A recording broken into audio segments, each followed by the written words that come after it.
Believe it or not, this restaurant is ours and it's meant for my oldest son and his wife. If you don't like it, then get a divorce," yelled my husband in a fit of rage.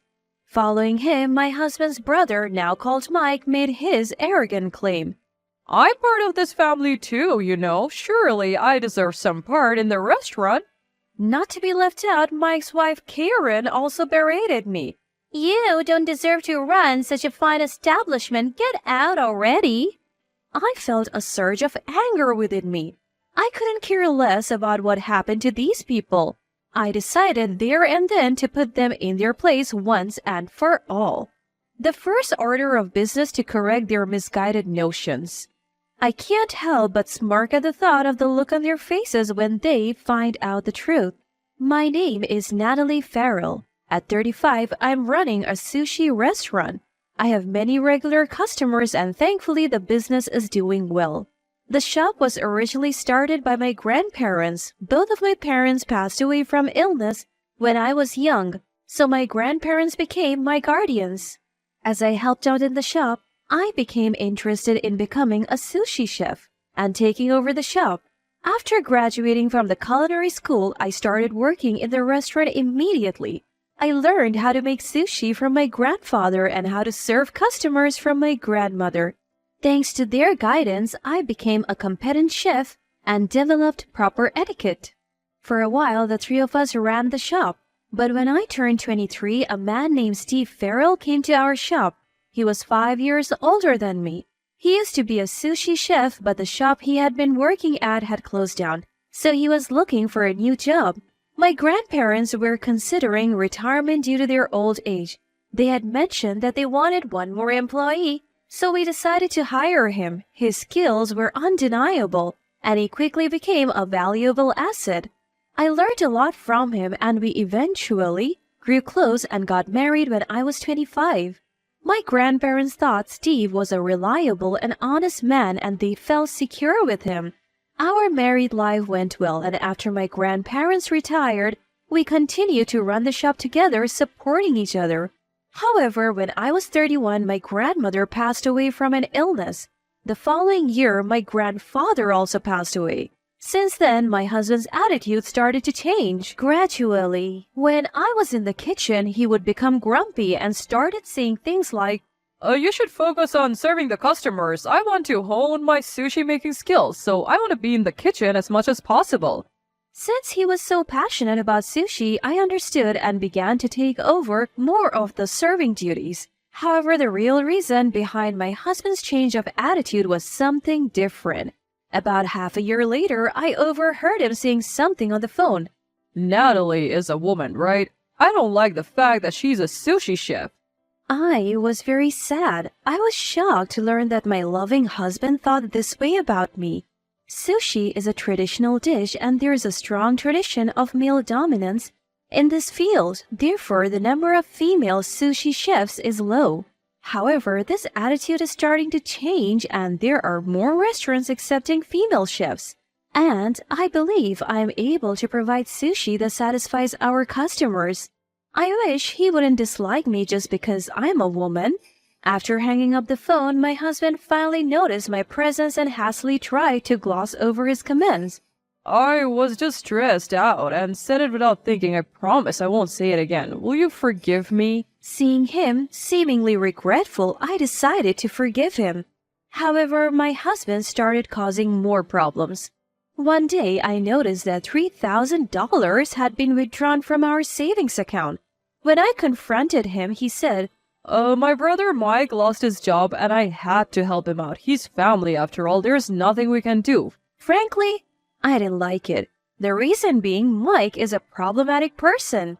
He initially aimed to be a chef, but quit early due to the rigorous training and has been job hopping ever since. Every time we met, he would ask for money, and he gave off a very irresponsible impression. His wife, Karen, also can't hold a job. Despite this, she always had an aggressive attitude towards me, saying things like, "You must be so tired from working all the time. I'm a housewife, so I enjoy my free life." I wondered if there was any need to support these people with hundreds of thousands of dollars. They're adults and they're healthy. I wish they could figure it out for themselves. Our restaurant was profitable, but our savings were steadily decreasing. At first, when I pointed out to him that he was giving too much, he seemed to reflect on his behavior and said, "Sorry." But later on, he said, Natalie, you're the one managing our savings and household budget, right? You should just manage it better. and refused to listen to my advice. The situation with my husband was getting worse, and I was starting to worry seriously about our future savings. I briefly considered divorce, but eventually decided against it. Steve is an excellent craftsman, and without him, our restaurant would suffer. Besides, Steve has always been a responsible person. I clung to this thin hope that he would pull himself together someday. Later, I would realize how naive this thought was. Years have passed since my grandparents passed away, and we arrive at the present day. At this point, an event occurred that I could no longer tolerate. On our restaurant's day off, while I was doing the laundry at home, the doorbell rang. When I opened the door, there stood Mike and Karen. Hey, from today on, I can eat sushi every day now, right? Lucky me. Their words made no sense. As I was at a loss, Steve appeared and I demanded an explanation. Casually, he said, They will be living with us for a while from today on. I was even more confused. Upon further inquiry, I learned that Mike and Karen were in dire financial straits and couldn't even afford their apartment rent. Upon learning this, Steve had taken it upon himself to allow them to stay with us for a while. What's more, neither Mike nor Karen were working, so we were expected to cover their living expenses as well. I told Steve, "Don't make decisions like that without discussing with me first." But he shrugged it off, saying, They're our family, so it doesn't matter. and so their cohabitation began forcibly. Needless to say, my stress levels skyrocketed. Not only this, but Steve took Mike and Karen to our restaurant and allowed them to eat expensive sushi for free. They ate up sushi without a care in the world, chattering and making noise. Steve even announced in front of our other customers, I'll treat my brother and Karen. even our regular customers seemed to find this odd. One of our regulars, a man named Tucker, frowned and warned Steve. Steve, it's not right to let them eat for free just because they're your family. It will affect the restaurant's business, won't it? Steve pretended to reflect upon his words, saying, I'm sorry.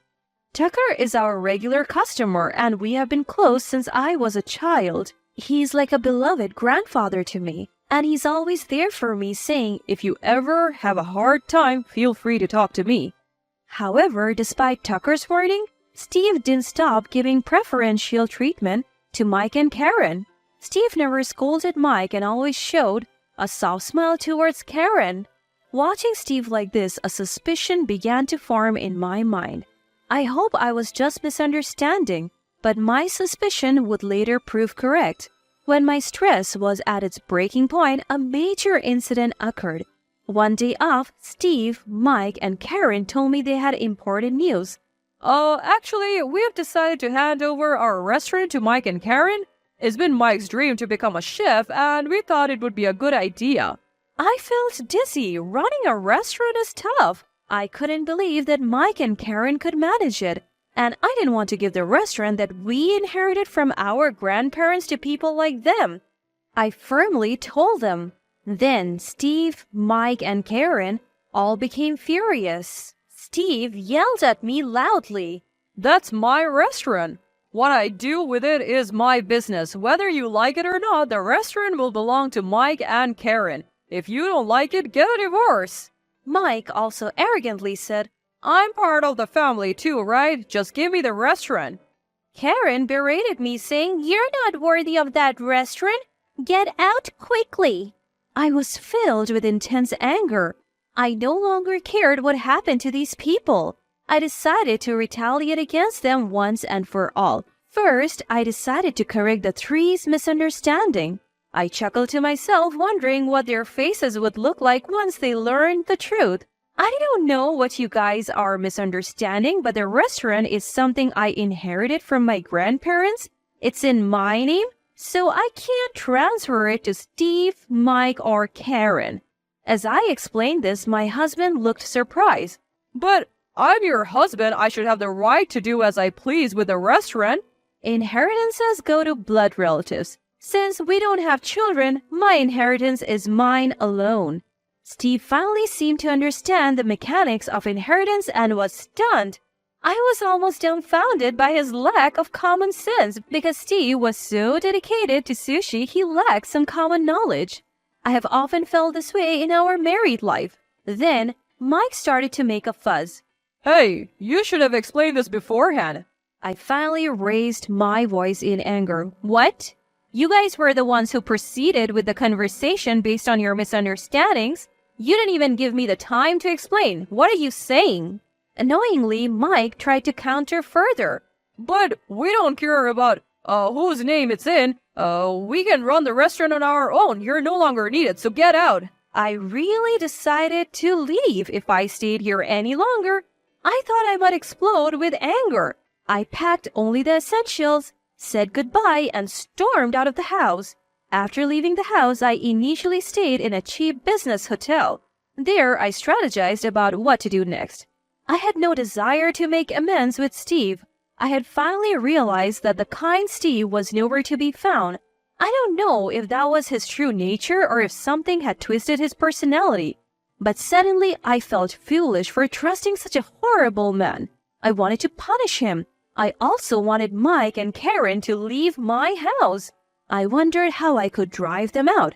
After thinking about it, I made various calls and formally launched a revenge plan. I also went out for a bit, and after about a week, my preparations were complete. So I returned home. Seeing me, Steve and the couple looked triumphant. Steve smirked and looked at me. Hey, finally reflecting and came back, huh? But returning in just a week, you lack resolve. Hearing this, the couple laughed heartily. Suppressing my anger, I showed them several photos. They were stunned at that moment, but Steve and Karen's faces turned pale. Meanwhile, Mike asked in confusion, What are these photos? These are photos proving Steve and Karen's affair, I declared in a cold tone. The photos showed Steve and Karen walking arm in arm, appearing to enjoy themselves. The other photos also captured their intimate moments. Mike finally seemed to understand the situation and began to blush in anger. Hey, what is this? You have betrayed me with an affair? Mike's anger was fierce. However, Steve didn't apologize but instead doubled down. Shut up. It can't be helped. I fell in love. You were wandering around outside and I happened to go out with Karen. Karen also began making pitiful excuses. It's your fault for not working. Compared to that, Steve is a respectable artisan. It's clear who I would choose. Karen hasn't been working either, and Steve, who's having an affair, is not someone trustworthy at all. I was beyond angry and more disgusted. The three of them had started a low-level argument, and it seemed like it was spiraling out of control. Somehow, I managed to calm them down despite the frustration bubbling within me. Once he had calmed down a bit, my husband glared at me. How did you get these photos? You've been following us? No, I replied. I hired a detective to gather evidence of your affair. That's how I got these pictures. So that's why I had been visiting a detective agency. My husband ranted. Hiring a detective is coward. But the real coward was my adulterous husband. Well, it's unlikely he would understand that. Then Mike asked a question. How did you realize my brother was having an affair? You must have suspected something to hire a detective. I let out a chuckle. Of course, I could tell we are married after all. I noticed right away how excessively sweet he was acting around Karen. The smile he had for her was completely different from the one he showed me or our customers. My husband was speechless. He must have thought he wouldn't get caught. In his shock, he revealed too much in front of my grandparents. How he had acted as innocent as a cat, how he had married me for my shop, how he didn't really love me, and so on. I looked at him coldly, my heart aching. Despite loving you so much, I was betrayed by you. I have endured a lot of pain. Do you understand how much I have suffered? Can you imagine how much you have made me worry? At my harsh words, my husband finally fell silent. He looked remorseful, but I had no intention of forgiving him. Steve and Karen were silent too, probably feeling awkward. Finally, there was some quiet, and I continued, I will be claiming damages from both Karen and Steve. Be prepared. At these words, Karen erupted, Wait, I have no money. How can you claim damages from someone like me? I cut off Karen's words. All you have to do is work and earn money. You can pay in installments. It's inconceivable to hurt someone and not make amends. Karen, looking shocked, could only manage a weak, okay, and then fell silent again. I took out the divorce papers I had already filled out and made my husband fill in the necessary parts. All I have to do now is submit these to the office, and I can say goodbye to the bothersome man. The matter of the affair was now more or less settled. However, there was still something left to be done by the three of them. I asked them, You didn't just cause me trouble, did you? The three of them looked clueless. They really didn't seem to understand, so I reluctantly explained, You treated the customers of our shop poorly, right? I have been in regular contact with our regulars over the past week, and they all voiced their complaints. The main complaints were that despite the many mistakes, they never apologized, and they loudly insulted customers in the staff-only area.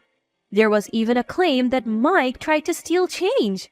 When I told them about these complaints, their faces turned pale. Since you have caused so much trouble for our valued customers, I will have you apologize. I'm going to call our regulars now and have you apologize. I pulled out my phone and started making calls. First, I briefly explained the situation, and then my husband, Mike, and Karen apologized in that order. We repeated this process several times. All of our regulars were understandably angry at the three, so the apology took much longer than expected. I knew Tucker's address, so I had them go and apologize to him directly. When Tucker saw the three, he raised his voice. You were absolutely terrible.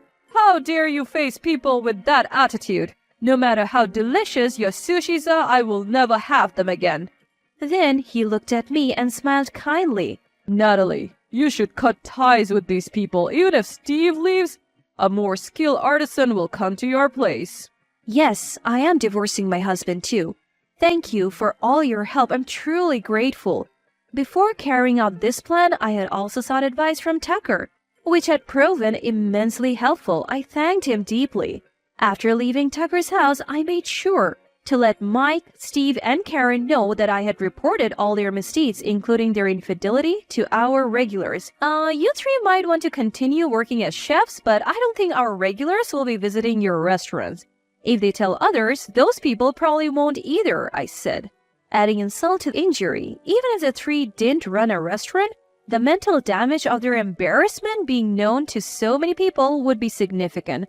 I told them to pack their things and get out immediately, which they did.